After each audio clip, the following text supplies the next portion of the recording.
Some exchange betting companies run short-lived promotions, like months-long offers of low commission. At BetDAG, we wanted to change the way we did things, so we set our commission at 2% permanently. That's 2% on football, horse racing, golf, almost any sport. 2%. That's just one way that BetDAG is changing for the better. For the better, like you. BetDAG, the 2% commission exchange. Over 18s only, please gamble responsibly.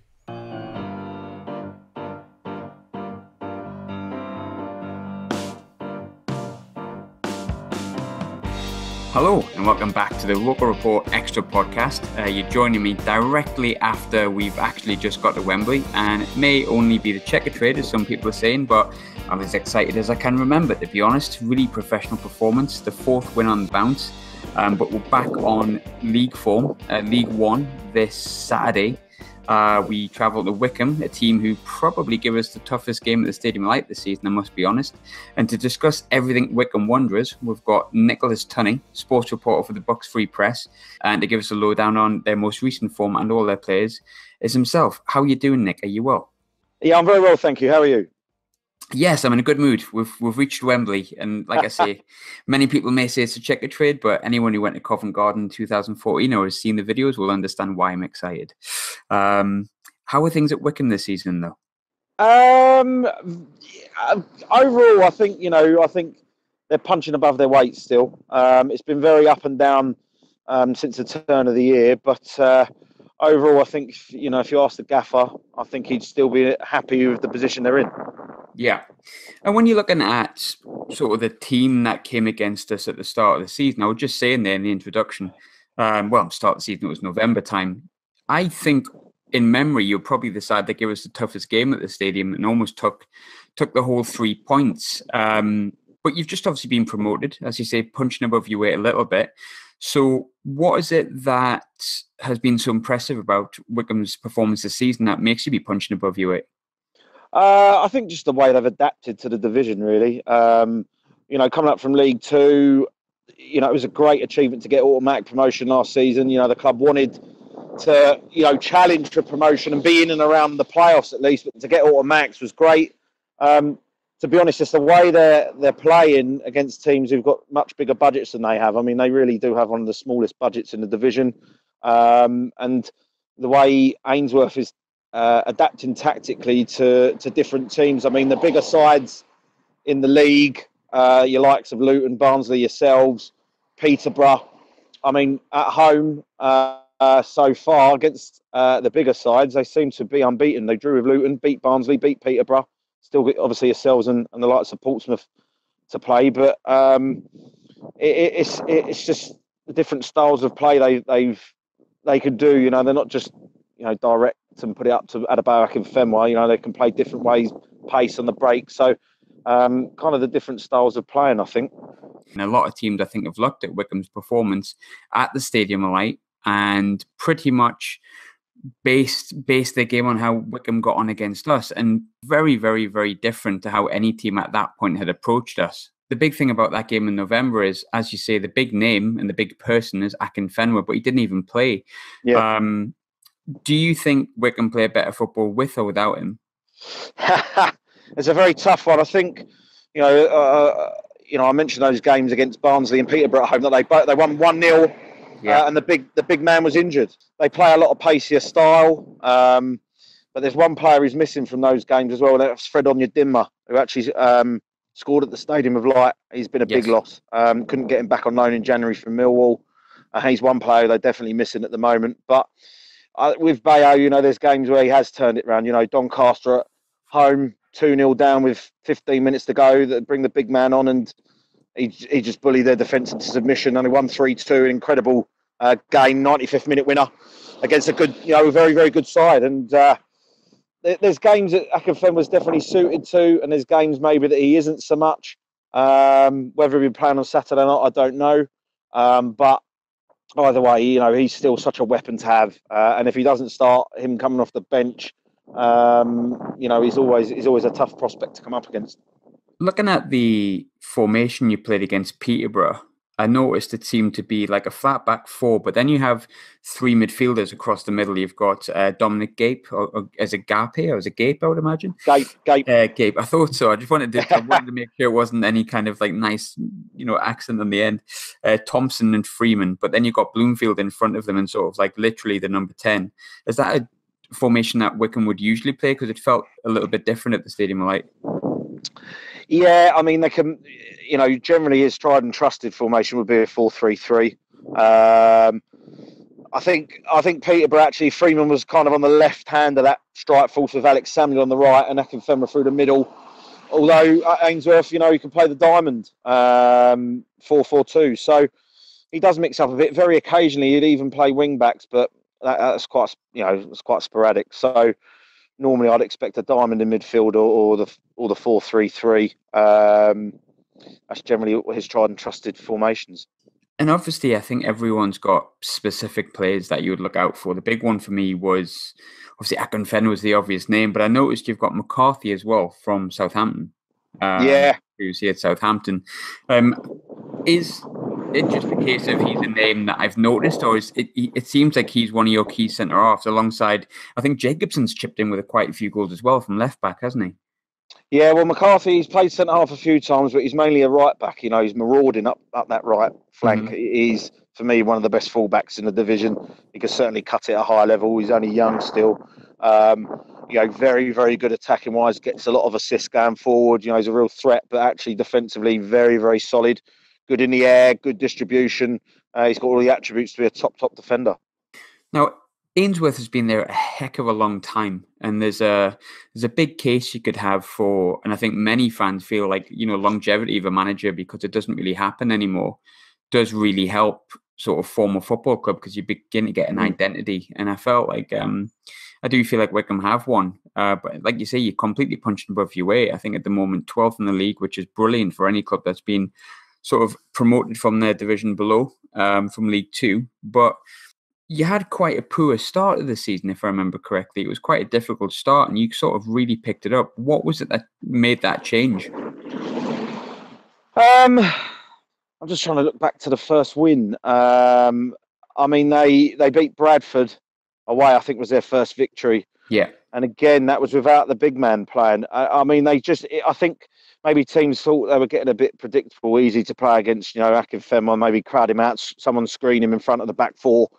But Ainsworth, as I say, fair play to him. He found a different way of playing without Akinfenwa. They went on a good run, and as I say, they beat Peterborough at home, they beat Barnsley at home, went on a really good run, beat Accrington away, beat Shrewsbury at home, played Gillingham off the park in the first half in mid-December, but then they kind of lost 4 on the spin around sort of Christmas, New Year, and it was only when Akinfenwa kind of came back into the team that actually went on another small mini unbeaten run in in February, February time. They went on 5 matches unbeaten, but with kind of, again, I'll say it again, with Onyedinma not featuring now, that is a huge loss. I think a lot of fans think the same. It's not for the want of trying to get him back. I think Millwall wanted another striker in on transfer deadline day before they could let Onyedinma go back to Wycombe, but it is such a big loss. Him and Akinfenwa, I remember a game, home to Scunthorpe, similar to Doncaster, lost 2-0, but they were actually dominant. They were 2-0 down. They were actually dominant in that game. And Onyedinma and Akinfenwa just tore Scunthorpe to ribbons. I mean, it really was a phenomenal performance from those two up top. And they're suffering a bit without Fred, but they've still got, they brought in young Luke Bolton from Man City, who's a highly rated prospect, and I think there'll be a game where he can click into gear, and hopefully Saturday you can see he's got a lot of pace, he's got some talent. He's still struggling to adapt. He's only played under 23s, and it is a lot different. But I think you'll see him, tear a team or two apart before the end of the season. Hopefully that starts Saturday. Whether he'll start or not, I don't know. But it'll be interesting to see Ainsworth's lineup and formation. It's strange you mentioned about Luke Bolton. I was going to ask about him because we obviously played Manchester City under 21s in the Checkatrade Trophy this year, and it was before he went to Wycombe, and he was one of the players that I looked at, and he was actually one of not a star player, but like a standout player from Manchester City's, I think it was their tour away to, say, China or something like that, and they played Dortmund or something, and he'd had 2 really, really terrific games, allegedly, in sort of the pre-season. But you mentioned he hasn't massively hit the ground running, but you can see the potential in him. Is he getting played at right back mainly, or is he going further up the field? No, I mean, he's been playing at right back. He's coming at right back. He's coming at right mid in the front 3. But also, he did pick up, he was concussed against Barnsley and then couldn't play against Gillingham, and he came off the bench against Peterborough. So, yeah, I mean, he's got it, you could tell. I mean, he's lightning quick. Actually, I mean, he's, you know, for a small guy, he's stocky. He's, you know, you wouldn't worry about him being brushed off the ball easily. So, I think that's good. Having interviewed him as well, he's a really confident, lovely young lad as well. And I think he's really fitted in well at Wycombe. It's just that game, something to ignite his, you know, career on loan at Wycombe. And hopefully, as I say, this Saturday could be it. I wonder whether Ainsworth will chuck him in to start. I think it might be a good thing. You know, let him off the leash a little bit and just say, you know, no pressure. They're not expected maybe to beat Sunderland or to get anything from that game. So, you know, I'd maybe say to Luke Bolton, you know, give it a right good go and see what happens. In reference to, you know, you mentioned that you maybe don't expect to beat Sunderland, and you know, I suppose we are in good form, don't get me wrong, and I've looked through your most recent form, and it's not the best, but you have came up against some pretty good sides that are in and around the top of the league. But I'm going to go back again to the one team that this season I thought genuinely was going to take us at the Stadium Light was Wycombe. Is there an air of confidence around Wycombe's fans? With the current form, I'm not sure. At home, they have been, on the whole, very, very good this season. Normally, historically, Wycombe have been better on the road. It's at Adams Park they've struggled. Even last season, to an extent, you know, their away form was what got them automatic promotion. But this year, they've only won 3 on the road. Lost their last 4 on the road, I think. But they've had some very tough games. 3 of the last 4, which they've lost. Luton away, Barnsley away, Peterborough away. And at Barnsley and Peterborough, you know, I was at Peterborough on Saturday, you know, 2-0 down after 10 minutes. You know, you're always asking for trouble. But Wycombe battled back. Actually, you know, got it back to 2-1. And then Maddison, he was absolutely brilliant on Saturday. He really was exceptional. Scored an unbelievable free kick. But started the second half at 3-1 down. Wycombe were by far the better team. Got it to 3-2. You know, but then absolute, you know, just a real hammer blow for Maddison, then got the 4th goal. I think if Wycombe got a 3rd and equalised, I think they may have gone on to win it, such a fine margins. But, you know, even at Barnsley lost 2-1, you know, bit of a soft penalty gave away. They battled back well. You know, Luton, you know, they're outplayed at Luton, but Luton have been absolutely unbelievable in recent weeks. So there's no disgrace in that, really. It's just that Gillingham game at home, you know, 1-0 loss. Gillingham really only had 1 chance in that match, and Wycombe had plenty of chances to win that game comfortably. So that's the kind of game that gives them a real kick in the teeth. It's not these games against the big sides away from home that they're expecting to get anything from, even though they haven't played too badly. They just need to get a win under their belt. They've been on 43 points for a long time. Ainsworth keeps talking about a magical 55 points. Look, I'm still very confident they'll stay up. I've got no doubt in my mind about that. You know, and everyone was tipping them for relegation at the start of the season. So what an effort it would be for Wycombe to stay up. But, you know, they just, you know, I think this game on Saturday is the last kind of game where maybe you look at and think, right, maybe the pressure's off a little bit. After that, they got the likes of Accrington and Shrewsbury, which were huge. So I think this game, I think Ainsworth might take the shackles off a little bit and see what happens.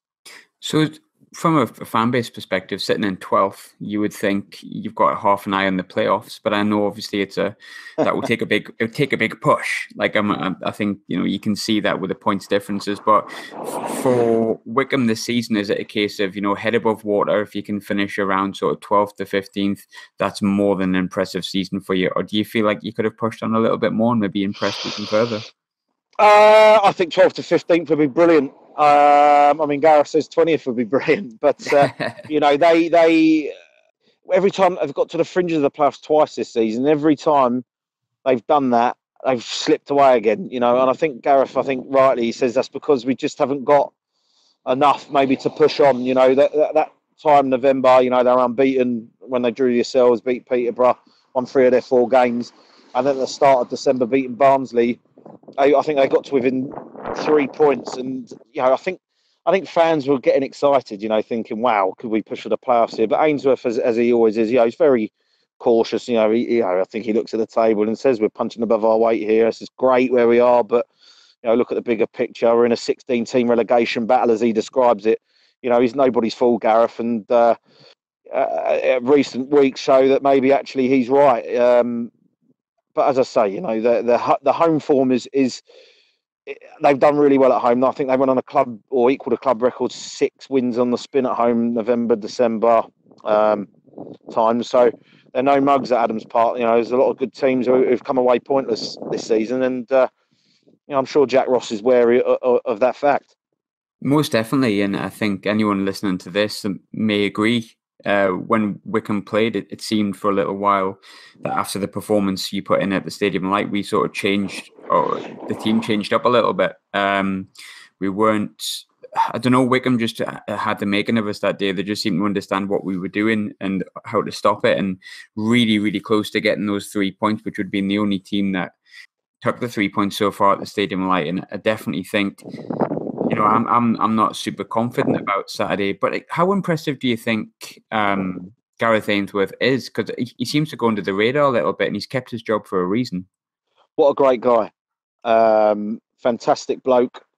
Really, he's just such a calming influence, I think, really. The way he conducts himself around the training ground. I've got press tomorrow morning. I always look forward to chatting to Gareth. I'm a QPR fan, and he's ex-QPR player. Great guy to chat to. I think with Gaz, he it's his. As you say, I think we use the word. He's moulded the club into his own image as such. He's got stalwarts there like Matt Bloomfield, who he used to play with. And Bloom's incredibly might make his 500th appearance for the club on Saturday. He's been there since 2003, and they're a hard-working team, but they've got some flair. And he does go under the radar a little bit. He's not mentioned for these jobs. The Reading jobs come up a couple of times this season. I think, I hate to say it, but I think a club at a higher level will take a punt on him one day, and. I think I think he's the second longest serving manager in the country. I think that's right. He's been there about 7 years, I think. So, incredibly loyal. He's worked on a shoestring budget for many years. There's lots of talk off the pitch about investment coming in the summer, which would be great for the club, great for the infrastructure. And hopefully they can nail Gareth down for a few more years yet, because I think if he's given some money to work with, he could be a hell of a manager. He's got an incredible eye for a player. Loan players he's got over the years, lots of Alfie Mawson, who he got from Brentford, who Brentford didn't want. Alfie Mawson's now gone on to be, England squad honours and whatnot. He's really been quite impressive. He was at Swansea. He was at Swansea in the Premiership long ago, and obviously he's moved on upwards as well. But that's right. Yeah. And Eberechi last season, is now first name on a team sheet at QPR. Yeah. Great player. And Nico Yanaris, who's at Brentford. Very, very good player. I think he's injured at the moment. Yeah. But they seem to. He's just got an eye for a player, and I think shows that these teams in the Premier League and Championship trust Gareth. Luke Bolton's from Man City. I think they've heard about the great job that Gareth does with these players and moulds them, and the fantastic work he's done. And he does go under the radar, but I think that's great for Wycombe that he does. Hopefully, they want him to stay there as long as possible. With Luke Bolton, like you were saying, going to Wycombe as well, the proof's definitely in the pudding. Going to Wycombe as well with Luke Bolton going there, I think the proof is most definitely in the pudding as well, because like I was saying, when we were speaking to a Man City fan, he was like a Manchester City under-23 sort of expert pretty much, and he was saying how they kind of prefer to keep the players away from the loan system and keep them within the ethos of what is at Manchester City and the passing ethos and the idea of the way Guardiola wants him to play. So if he's allowed one of their top youngsters to go to Wycombe, obviously he trusts in the person he's going to. But you'll be able to direct me right on this. I'm sure if I remember correctly that Wycombe are pretty much fan-owned, aren't they, essentially? Yes, a trust-owned club. Basically, owned by the fans. It's but as I say, there's investment talk with a couple of bids from parties. So one with potentially a majority stake, the other with a minority. So interesting times off the pitch, potentially exciting ones, But what a great job the trust have done in just helping out Gareth when he needs these players. Just to try and get a couple of players over the line that he needs to get in. I mean, they're the likes of David Stockdale. I know this isn't, that was emergency loan, but it just shows that he wanted to come here and play, and what he was brilliant for 2 or 3 games last season. They got Fred Onyedinma back obviously this season. Last season, Ebriezy was on fire for them at the early part of the season, and the club have to cough up loan fees and stuff, and I know Gareth, he gets on very well with the board, and he speaks to them about targets, and they really do try their best to get these targets over the line. But it is hard with barely any money in the pot. And like I say, if the investment talk cracks on and they get it over the line, it could be very, very exciting next season for Wycombe. But, they just got to get over the line here, stay up in League One, and prepare for next season, hopefully. So we've spoken an awful lot about Akinfenwa. I mentioned Joe Jacobson before. Obviously, we've mentioned McCarthy as well. But if you were to pick out 3 players that you think are match winners or could potentially, based on the way they play, cause Sunderland problems, who would be the 3 that you would pinpoint for us to watch? Well, I'd go on his day. Paris Karen Hall on his day has got a bit of X factor. He can flit in and out of games occasionally, but he is when he's in the mood, he's a very, very fine player. He can go on both feet. He's quick. He can conjure up something out of nothing. Yeah. He can play on the right or the left. He's a very good player. Scott Cashket is another. He's had a tough time with injury, but burst onto the scene a couple of years ago in League Two. Scored 20 goals in about 25 games, ridiculous ratio, but he missed pretty much the whole of last season with a really bad injury. He's been in and out of the team this season, but if he gets a chance, normally he buries it. Very lively little nippy front man. And then Nick Freeman. Now, Freeman is a very interesting one. He's kind of the closest player in the squad to Onyedinma they've got. Very, very direct runner. He can go on either foot. Terrific. And every time he gets a chance, I'm always impressed with Freeman. He's a really, really good young player. They picked him up from non-league a couple of years ago, and he's really developed. He's coming at leaps and bounds. He's developed physically as well. He's a really excellent young prospect, and I expect him to cause Sunderland some problems with the way he plays, actually. And on the flip side, who is it that you would be quite nervous about from a Wycombe perspective looking at Sunderland? I know obviously we've got a few players that maybe are bang on form, but from the outside looking in, who's the ones that you fear, and where can we cause you problems? Aidan McGeady, yes, would be the one. I mean, if they afford him as much space as they did Madison last week, they'll get punished. So he's one player they've got to watch out for. He's played at the highest level for club and country. He's a terrific player. Also, he really is a great player, and obviously Luke O'Nien coming back. You just hope he doesn't haunt his old club. He actually came back early this season, non-playing. I think Sunderland had a weekend off. He got a great reception. He didn't leave the club under a cloud. Very well liked still at Wanderers. Always, got a lot of time for him. He's a great to speak to the press. He's just a bundle of energy. And I've seen that he's playing at right back and obviously doing very well. Wycombe fans know him more as a centre midfielder. He's a fantastic player for the club over a few years. He really. Last season, him and Akinfenwa for me were the 2 best players in the squad. It's a huge loss when he went in the summer. I know Gareth really felt it. Actually, he was really gutted to lose him. But it's great to see him doing so well now. And Wycombe have got Dominic Gape is a very good midfielder, as is Curtis Thompson, who's arguably been player of the season so far for Wanderers. So it's. They've got the replacements there for 09, but he was a big loss for Wycombe. But hopefully, as I say, he doesn't return to haunt his old club on Saturday. I really wanted to end on the discussion with Luke O'Nien. I held it back and put it in the right place. You see, I'm learning with experience. Sorry. No, it's fine. No, I was wanting you to hopefully wax lyrical about him so I could go into further. Now, Luke O'Nien. I won't labour too much because there'll be a lot of Sunderland fans listening to this. But if there's any Wycombe fans like listening in and think, what do we think of Luke O'Nien? We absolutely love him. Like, we absolutely love him, and it's been very weird, his transition into that kind of like lovableness, because I'll honestly hold my hands up and say that, you know, when he started at the start of the season, he was like a rabbit in the headlights. He just looked lost and a bundle of energy, but not like he had much about him. But he scored against Shrewsbury about the back end of September, October time, beginning of October, I think. And since then, he's just never looked back. And he came on in midfield and did quite well. And then he got pushed into right back, just for a tester game, I think, in like the checker trade to see what he'd be like. And I think, you know, the press asked him and said, you know, have you ever played right back? And I think he said, yeah, on FIFA, I've played right back. So he's completely new to this right back position, but he's banged in 5 goals. And I think 4 of them have come from right back pretty much. And we just absolutely love him as a character. He just totally gets Sunderland as a whole. He seems to just have this his energy is not just running about a lot. His energy is just there. He's always got a smile on his face. He's always one of the ones that's going to be interviewed. I mean, we have a guy called Connor Bromley, who many people will know used to... I spoke to him this week on email, actually.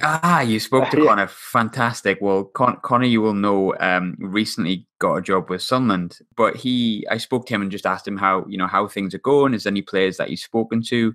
And he's like, Luke O'Nien is just up for anything. He's just up for doing any video. He's up for any interview and things like that. But are you surprised that he's kind of achieved at right back for Sunderland, or are you not surprised that he's just achieved anywhere on the pitch because he's such a lovable, good player? No, not surprised at all. He's a very driven guy. Is one thing I always got from him from interviewing him. You know, he always wanted to better himself, and you know, I think if he's asked to play anywhere, he'll give as good as he gets. To be honest, you know, he is one of the fittest players. He was one of the fittest players at Wycombe. So he's got that ability to bomb up and down that right-hand flank all day long. His distribution's good. He was always a fantastic tackler. He could do a defensive job. He could score goals. He was a box-to-box midfielder.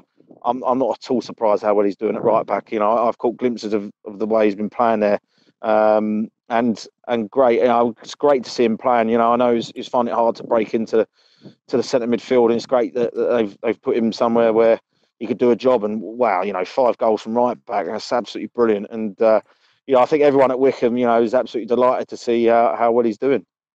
Yeah, he's been fantastic, and I think even though he didn't get into the team, like I say, I'm sure it was September, October time really before he even got his first goal.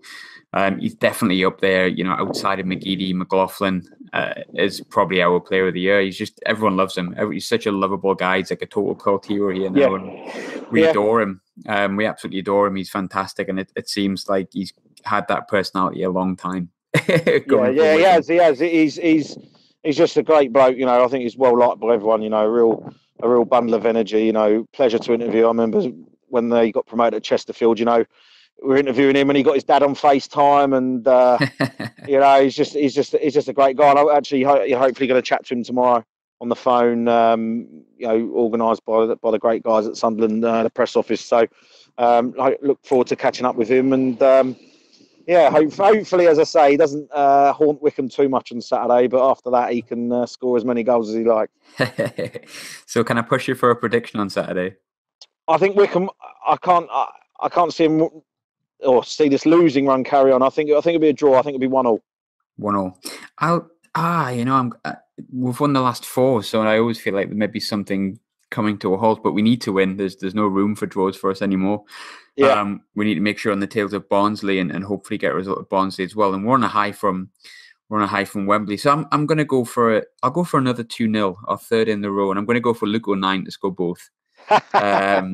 Just to see what the reaction would be. I imagine he would celebrate, and I kind of hope he does. He seems like the kind of lad that would do that in a really respectful way, and you'd still end up really liking him after it. I don't know why I think that, but nonetheless, there you go. Yeah, no, I think you know, if you go back to your old club, regardless of the relationship you've got, I think you should celebrate. You know, you shouldn't. So do I. I think you should. You know, I think the fans, they love him. You know, he'll get a great reception, I'm sure. And you know, he's still well loved at the club. And yeah, it'll be interesting to see how he gets on Saturday. I think that, as I say, the aforementioned Nick Freeman, that's kind of his side. That should be a really interesting battle between those two. So first and foremost, I hope you have a really, really bad Saturday. I will be honest with you. I always leave that with you. But enjoy, obviously, the rest of the season after that. I really hope that you do well. Like I say again, I think for me, the Stadium of Light, you've been the most impressive side I've seen. You give us Luke O'Neill, and so Wycombe are definitely in our good books. But have a disappointing Saturday. But thanks for coming on, Nick. I really appreciate it. I hope you had a good time. I hope I wasn't boring you too much. Thank you very much. Not a problem, man. Cheers. Bye-bye. Bye. So that is the end of the Wycombe episode. I left the Luke O'Neill love in until right at the end. I love Luke O'Neill. Who doesn't love Luke O'Neill? It's just one of those things, isn't it? Just he's a universally loved player. But we're going to Wembley. Rather fantastically enough, I'm really excited for that. I'm sure there'll be a big scramble for tickets. Without a doubt, I hope, being a season ticket holder, I'm all right. I hope if you're worried about getting tickets, I hope you get one as well. Let's get as many as we can down there. 39,000 as it currently stands. I'd like to think we can get a few more in. We've got a few good podcasts coming up, special edition ones with Mike Clegg coming up. I'm sure we'll have Carlos Edwards appearing on the podcast around the Walsall time. He's been on the Extra podcast already this year, but obviously he's coming up as part of the Bet That competition, which was won this week by two really lucky winners. Awesome competition, one I was really pleased to be involved with. And then following that, touch wood, we might have a really, really special super guest following that. But yeah, I don't want to tempt fate too much. But thanks for checking in. Have an absolutely fantastic Saturday. I hope we win again. I hope the winning run continues. I hope you all get your tickets for Wembley, and I hope you've all enjoyed listening. I've been Graham. This has been the ROKER Report Extra podcast. Signing off.